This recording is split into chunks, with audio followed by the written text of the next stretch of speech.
Hello बच्चों, next question के बारे में अपन बात करते हैं। नेक्स्ट क्वेश्चन नंबर 11 है, given below are the two statement. दो स्टेटमेंट गिवन है। स्टेटमेंट फर्स्ट गिवन है, atoms are electrically neutral as they contains the equal number of positive and negative charges. Statement second आपके पास given है, atom of each element are stable and emit their characteristics spectrum. तो पूछ रहा है कौन सा स्टेटमेंट सही है, कौन सा गलत है, ये हमसे पूछ रहे हैं। तो फर्स्ट वाला स्टेटमेंट के बारे में बात करें, एटम्स आर इलेक्ट्रिकली न्यूट्रल। हाँ, बिल्कुल सही बात है। और उस एटम्स के अंदर क्या रहते हैं, इक्वल नंबर के रहते हैं, पॉजिटिव और नेगेटिव चार्ज रहते हैं, इसलिए एटम क्या होता है हमारे पास, स्टेबल होता है। तो स्टेटमेंट फर्स्ट क्या है, करेक्ट है। स्टेटमेंट सेकंड की बात कर रहे हैं, atoms of each element are stable and emit their characteristics spectrum. तो एटम्स जो हमारे पास स्टेटमेंट सेकंड गिवन है, ये भी क्या करेक्ट है, क्योंकि जो भी एटम्स होते हैं हमारे पास किसी भी एलिमेंट के स्टेबल के, वो स्टेबल होते हैं और क्या इमिट करते हैं, कैरेक्टरिस्टिक्स स्पेक्ट्रम हमारे पास क्या करते हैं, रिलीज करते हैं। तो स्टेटमेंट सेकंड भी क्या क्या करेक्ट है। तो गिवन आंसर कौन सा, ऑप्शन नंबर ए क्या इसका राइट आंसर है। नंबर 12 है, क्या गिवन है, एक ball is whirled in a horizontal plane by means of a string with a initial speed omega rpm. The tension in the string is the T. If the speed becomes twice of omega while keeping the same radius, the tension in the string becomes। क्या कह रहा है, आपके पास एक क्या है, कोई Bob है, हमारे पास उस बॉब को क्या कर रहा है, किसी आपके पास आर रेडियस में क्या कर रहा है, ये आपके पास क्या कर रहा है, मोशन कर रहा है, और किस इनिशियल स्पीड से आपके पास कर रहा है, इसकी ओमेगा हमारे पास एंगुलर स्पीड हमारे पास गिवन है। उस टाइम इसमें जो टेंशन लग रहा है स्ट्रिंग के अंदर, इस स्ट्रिंग के अंदर टेंशन कितना लग रहा है, टी लग रहा है हमारे पास। सपोज ये पार्टिकल एम मास का है और इस पे टी टेंशन हमारे पास लग रहा है, और कह रहा है जी इसकी स्पीड को मैंने ट्वाइस ऑफ ओमेगा कर देता हूं और इसकी रेडियस को हम क्या रख रहे हैं, सेम रख रहे हैं, रेडियस में कोई भी चेंजेस नहीं कर रहे हैं। तो बताओ इसमें टेंशन के अंदर हमारे पास क्या चेंजेस आएगा, वो हमसे पूछ रहा है। तो देखो ये सर्कल है, सर्कुलर मोशन ये कर रहा है, हमारे पास एक पार्टिकल है इस तरीके से। तो इसमें जो सेंट्रीफ्यूगल फोर्स लग रहा है उसको बैलेंस कौन करेगा, टेंशन फोर्स। टेंशन फोर्स और कौन सा सेंट्रीफ्यूगल फोर्स क्या रहेगा, दोनों बैलेंसिंग रहेंगे। तो पहले हम सेंट्रीफ्यूगल फोर्स निकालें। फोर्स बराबर क्या होता है, एम ऑफ ए। एक्सेलरेशन की बात करते हैं तो ए इक्वल टू, हम जब सर्कुलर मोशन बात कर रहे हैं तो वी स्क्वायर अपॉन में क्या लिखते हैं, आर। और वी इक्वल टू, वी और आर में क्या रिलेशनशिप होता है, आर ऑफ ओमेगा। ओमेगा क्या है यहाँ पे, एंगुलर वेलोसिटी है हमारे पास। वी की वैल्यू यहाँ रिप्लेस करेंगे, इसको स्क्वायर करके सॉल्व करेंगे तो ए इक्वल टू क्या है, आर ऑफ ओमेगा। यहां से इस एक्सेलरेशन की value R of omega square को कहां पुट करेंगे, यहां करेंगे। तो सेंट्रीफ्यूगल फोर्स क्या होगा, F equal to M R of omega square हमारे पास निकल के आएगा। और इस ये सेंट्रीफ्यूगल फोर्स किसको बैलेंस करेगा, टेंशन फोर्स और सेंट्रीफ्यूगल फोर्स क्या रहेंगे, दोनों इक्वल रहेंगे। तो Fc इज इक्वल टू इसके बराबर हो गया T। Fc इक्वल टू क्या हो गया हमारे पास T। यहाँ पे मास फिक्स रहेगा पार्टिकल का, रेडियस क्वेश्चन में बोला फिक्स है, तो सेंट्रीफ्यूगल फोर्स क्या होगा, डायरेक्टली प्रोपोर्शनल किसके हो जाएगा, ओमेगा स्क्वायर को। तो अब सेकंड सिचुएशन में क्या बोला कि स्पीड को क्या कर दे, इसकी ट्वाइस कर दें, ट्वाइस ऑफ ओमेगा कर दें। तो इस ओमेगा की जगह हम ट्वाइस ऑफ ओमेगा स्क्वायर करेंगे तो हमारे पास क्या आएगा, 4 m of r of omega square. ये किसके वैल्यू इक्विवेलेंट थी हमारे पास, t के इक्विवेलेंट थी। तो अब जब स्पीड को डबल कर दिया तो ये हमारे पास किसके बराबर हो गया, टेंशन कितना हो जाएगा, 4 ऑफ t। तो गिवन ऑप्शन कौन सा है, ऑप्शन नंबर बी आपके पास क्या राइट आंसर। क्या क्वेश्चन गिवन है आपके पास, 13, a thermodynamic system is taken from the cyclic ABCDA, the work done by the gas along the path BC। आपके पास क्या है, थर्मोडायनेमिक सिस्टम दे रखा है, साइक्लिक आपके पास प्रोसेस है, कहां से, A B C D A. तो पूछ रहा है कि बी से सी पाथ तक कितना वर्क डन करके गैस को हमें निकालना है। बी से सी तक की बात करें तो इस वाले पाथ के लिए हमारे पास वर्क डन पूछ रहा है। तो बी से सी तक हम एक चीज मेजर कर रहे हैं, क्या कांस्टेंट है, वॉल्यूम क्या है इसका कांस्टेंट है। ग्राफ किसके बीच में गिवन है, प्रेशर वर्सेस वॉल्यूम के बीच में। तो बी से सी तक हमारे पास क्या है, वॉल्यूम क्या हमारे पास कांस्टेंट है। और जहां वॉल्यूम कांस्टेंट रहता है, आयतन कांस्टेंट रहता है, तो वो कैसा प्रोसेस होता है हमारे पास, आइसोकोरिक प्रोसेस होता है। आइसोकोरिक प्रोसेस में क्या होता है, वॉल्यूम कांस्टेंट रहता है। वर्क डन का फॉर्मूला हमें पता ही है, प्रेशर मल्टीप्लाई में चेंज इन वॉल्यूम। तो चेंज इन वॉल्यूम बी से सी तक कितना हमारे पास चेंज इन वॉल्यूम आ रहा है, सेम है हमारे पास वॉल्यूम। तो चेंज इन वॉल्यूम कितना, 0। तो वर्क डन कितना होगा इस टाइम में हमारे पास, 0 होगा। तो गिवन आंसर ऑप्शन में से कौन सा आंसर सही है, option number A. Question number 14 क्या बोलता है, consider the following statement A and B and identify the correct answer. क्या स्टेटमेंट गिवन है आपके पास, V और I के बीच में ग्राफ गिवन है, स्टेटमेंट गिवन है, for a solar cell the IV characteristics lie in the fourth quadrant. किसके बारे में पूछ रहा है, जो सोलर सेल होता है कि इसका जो I और V के बीच में जो हमारे पास ग्राफ होता है वो फोर्थ क्वाड्रेंट में लाई करता है क्या। देखो सोलर सेल का ग्राफ हमारे पास कैसे बनता है, इस तरीके का बनता है। यहाँ जो हमारे पास V है और यहाँ जो I है, इसके बीच में जो ग्राफ होता है वो इस तरीके से लाई करता है, तो फोर्थ क्वाड्रेंट में लाई करता है। तो ऑप्शन नंबर ए तो क्या है, जो स्टेटमेंट फर्स्ट है वो तो क्या है, सही है। फिर अपन सेकंड स्टेटमेंट में क्या बोल रहा है इसने, इन ए रिवर्स बाइस, किसके अंदर बोल रहा है, reverse bias PN junction diode, कौन से डायोड के बारे में बात करा, PN junction diode, current measure in the micro ampere, बिल्कुल सही बात है कि रिवर्स वाइज के अंदर करंट किसमें मेजर करता है, माइक्रो एम्पियर में। Is due to majority charge carrier, नहीं मेजॉरिटी चार्ज कैरियर के कारण नहीं होता है, ये किसके कारण होता है, माइनॉरिटी चार्ज कैरियर के कारण होता है। किसके कारण होता है, माइनॉरिटी चार्ज कैरियर के कारण। तो स्टेटमेंट बी क्या हो गया आपके पास, इनकरेक्ट हो गया। तो स्टेटमेंट ए राइट और बी क्या इनकरेक्ट है। तो गिवन ऑप्शन में से कौन सा है, ऑप्शन नंबर 4 क्या है, राइट आंसर है। इसका जो क्वेश्चन है नेक्स्ट 15 नंबर, इफ x इक्वल टू कितना 5 sin pi of t minus pi by 3 n, क्या यहाँ पे मीटर है, represent the motion of a particle executing the simple harmonic motion, the amplitude and time period motion respectively are. क्या हमारे पास SHM given है, SHM में कोई इक्वेशन गिवन है, ये हमारे पास इक्वेशन है और इसका क्या पूछा है इस इक्वेशन में, एम्पलीट्यूड और क्या बताओ टाइम पीरियड बताना आपको। एसएचएम की जो स्टैंडर्ड इक्वेशन होती है वो क्या होती है, y इक्वल टू क्या होता है, a sin omega t plus minus 5। y को क्या बोलते हैं हम, डिस्प्लेसमेंट होता है, y क्या होता है हमारे पास, डिस्प्लेसमेंट होता है पार्टिकल का, डिस्प्लेसमेंट होता है, सबको पता ही है डिस्प्लेसमेंट होता है हमारे पास y, और a क्या यहाँ पे एम्पलीट्यूड है, a को क्या बोलते हैं एम्पलीट्यूड, ओमेगा क्या यहाँ पे एंगुलर फ्रीक्वेंसी है, t क्या टाइम पीरियड है, फाई क्या फेज है। तो इस इक्वेशन को, इसकी जो इक्वेशन है इसे कंपैरिजन करो, x इक्वल टू क्या 5, यहां से क्या लिखेंगे sin pi of t minus क्या लिखेंगे पाई बाई 3, कंपैरिजन करते हैं। 5 किसके इक्विवेलेंट है, a के इक्विवेलेंट, तो एम्पलीट्यूड पूछा है तो एम्पलीट्यूड क्या निकल के आ गया हमारे पास 5। यूनिट क्या है इसकी मीटर, तो एम्पलीट्यूड किसमें आएगा, मीटर के अंदर आएगा, किसमें आएगा मीटर में, क्योंकि हमारे पास यूनिट क्या गिवन है, मीटर गिवन है। अब क्या पूछा है, टाइम पीरियड के बारे में पूछा है, तो इसको कंपैरिजन करो, ओमेगा और t, t की जगह t हो गया, ओमेगा की जगह कितना हो गया हमारे पास पाई, तो ओमेगा इक्वल टू क्या लिखेंगे हम पाई, और ओमेगा इक्वल टू क्या होता है, फॉर्मूला होता है 2 पाई f इक्वल टू क्या पाई, पाई से पाई क्या होगा कैंसिल आउट, तो f इक्वल टू क्या लिखेंगे यहाँ से 1/2।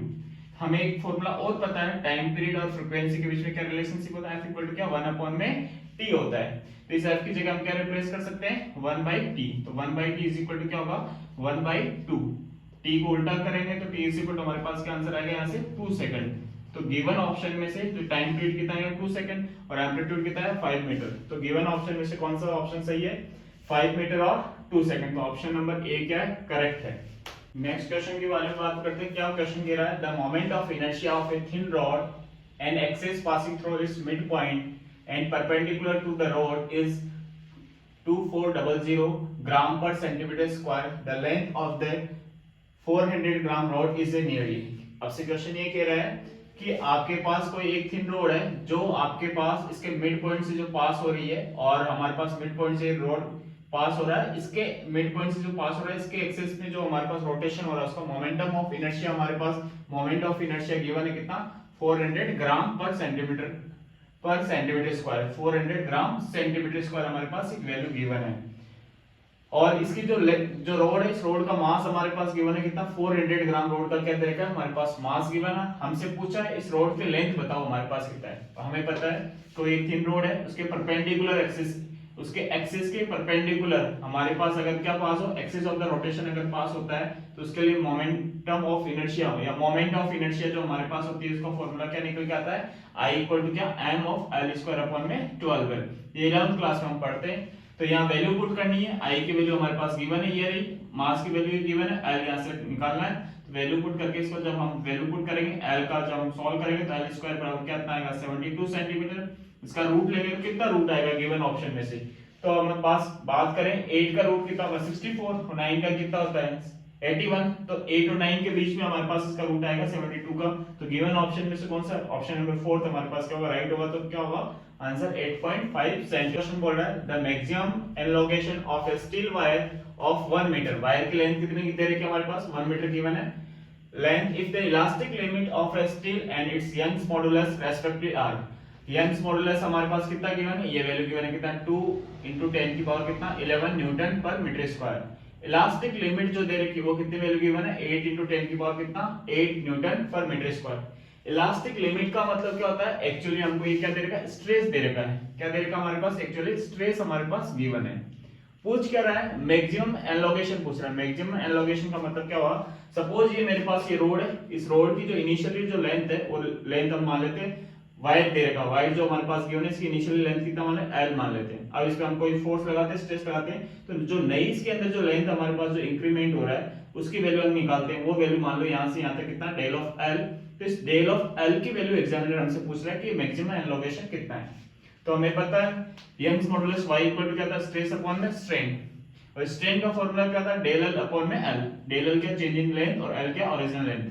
यहाँ से स्ट्रेन की वैल्यू अपन यहाँ पुट करेंगे तो स्ट्रेस अपॉन में डेल एल अपॉन में एल, तो डेल एल निकालना तो इसको सिंपलीफाई करेंगे तो क्या फॉर्मूला निकल जाएगा, डेल एल इक्वल टू क्या, स्ट्रेस मल्टीप्लाई में लेंथ एल डिवाइड में क्या होगा यंग्स मॉडुलस। स्ट्रेस की वैल्यू हमारे पास दे रखी है, कितनी वैल्यू है, ये वैल्यू गिवन है, यहाँ से वैल्यू पुट करी, एल की वैल्यू कितनी 1 मीटर गिवन है, तो 1 मीटर हमने पुट किया, y की वैल्यू जो यंग्स मॉडुलस है जो वैल्यू गिवन है, इसको वैल्यू को हमने यहाँ से जो वैल्यू उठा के यहाँ पुट कर दिया। सिंपलीफाई करेंगे, जब सॉल्व करते हैं तो कितना आएगा, 4 × 10 की पावर कितना -3 मीटर आएगा। मीटर को कन्वर्ट कर 10 की पावर -3 है तो 10 की पावर -3 मीटर इक्वल टू कितना होता है, मिलीमीटर के इक्विवेलेंट हो जाएगा। तो गिवन ऑप्शन हमारे पास क्या होगा, ऑप्शन नंबर 4 क्या है इसका राइट आंसर, 4 मिलीमीटर। 18 है, क्या हमारे पास एक इक्वेशन गिवन है, तो इस इक्वेशन में क्या बोल रहा है, in the nuclear emission state about the mass number and the atomic number of the product q respectively। हमसे क्या पूछ रहा है, जो प्रोडक्ट निकल रहा है उसका क्या पूछ रहा है, हमसे मास नंबर पूछ रहा है और क्या पूछ रहा है, हमें एटॉमिक नंबर पूछ रहा है। प्रोडक्ट क्या निकल रहा है, देखो ये एक्स इक्वेशन है, इसमें से अल्फा पार्टिकल निकला है, ई प्लस पार्टिकल निकले, बीटा माइनस निकल रहे और ई माइनस, तो फाइनली जो प्रोडक्ट आ रहा है क्यू, इस क्यू प्रोडक्ट का हमसे क्या पूछ रहा है, एटॉमिक नंबर और मास नंबर। देखो ये हमारे पास इक्वेशन है, इस इक्वेशन से देखो जो फाइनली प्रोडक्ट आ रहा है Q, उस Q का कुछ मास नंबर होगा और कुछ क्या एटॉमिक नंबर होगा, तो वो क्या होगा, जब अल्फा पार्टिकल निकलता है तो अल्फा पार्टिकल निकलता है, हीलियम आपके पास बाहर आता है, तो इसका अल्फा पार्टिकल जब भी निकलता है तो Z की वैल्यू जो हमारे पास होती है वो क्या हो जाती है, रेड्यूस होकर क्या हो जाती है, Z-2, 2 से कम हो जाता है, और जो मास नंबर होता है वो मास नंबर हमारे पास क्या होता है, 4 से क्या हो जाता है, कम हो जाता है, मास नंबर क्या होता है, 4 कम हो जाता है, कब, जब अल्फा पार्टिकल हमारे पास बाहर आते हैं। फिर हमारे पास E प्लस पार्टिकल बाहर आ रहा है, ये हमारे पास इस टाइम हमारे पास क्या होगा, Z क्या हो जाता है, एक प्लस हो जाएगा। बीटा माइनस जो पॉजिट्रॉन है जब बाहर आता है तो हमारे पास Z की वैल्यू क्या हो जाती है, एक डिक्रीज हो जाएगी, तो अपने यहाँ पे -1 लिख दिया। फिर E माइनस ये पार्टिकल जब बाहर निकलता है तो हमारे पास क्या होगा, Z की वैल्यू एक और हमारे पास क्या हो जाएगी, रेड्यूस हो जाएगी। तो इसको जब सिंपलीफाई करते हैं, देखो E प्लस और E की पावर माइनस ये एक दूसरे से क्या कर देंगे, हमारे पास कैंसिल आउट कर देंगे, तो हमारे पास क्या बचेगा, 2 और -1, तो 2 और -1 है तो Z की वैल्यू 2 यहाँ रेड्यूस हो रही थी, उसमें से एक -1 यहाँ से कम हो गया, तो कितना बचेगा आपके पास, 1 बचेगा। तो Z की वैल्यू जो 82 थी उसमें से ओवरऑल कितना बचेगा आपके पास, -1 आपके पास रेड्यूस होकर कितना हो जाएगा, 81 हो जाएगा। और जो हमारे पास मास नंबर कितना 294 था, 4 रेड्यूस हो रहा है यहाँ पे, आप देखो पावर्स में और कुछ भी नहीं है, 4 रेड्यूस हो रहा है, तो 289 में से आप 4 को सब्ट्रैक्शन करोगे कितना आएगा, 286। तो हमारे पास जो न्यू प्रोडक्ट है उसका जो A की वैल्यू होगी कितनी होगी, 286 होगी, और Z की वैल्यू होगी वो कितनी होगी, 81। तो गिवन ऑप्शन कौन सा है, ऑप्शन नंबर हमारे पास 4 क्या है, राइट आंसर है। क्या नेक्स्ट क्वेश्चन है, a thin plate circular disc of radius 4.5 centimetre is placed gently over the surface of the water if the surface tension is 0.007 Newton per meter, then the excess force required to take it away from the surface is।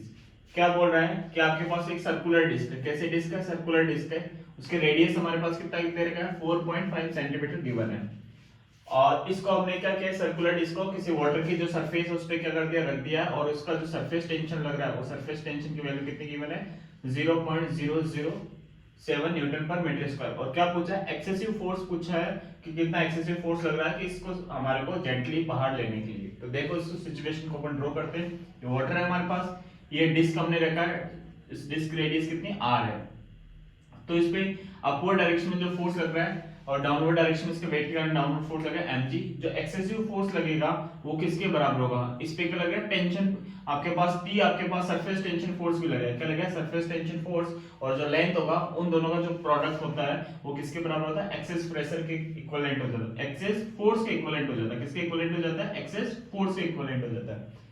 Tension की जगह tension लगेगा, length की जगह क्या लगेगा, circular हमारे पास disc है तो लेंथ की बात करें तो इसका क्या हो जाएगा, सरकमफेरेंस हो जाएगा, कितना हो जाएगा इसका सरकमफेरेंस कितना होगा, 2πr।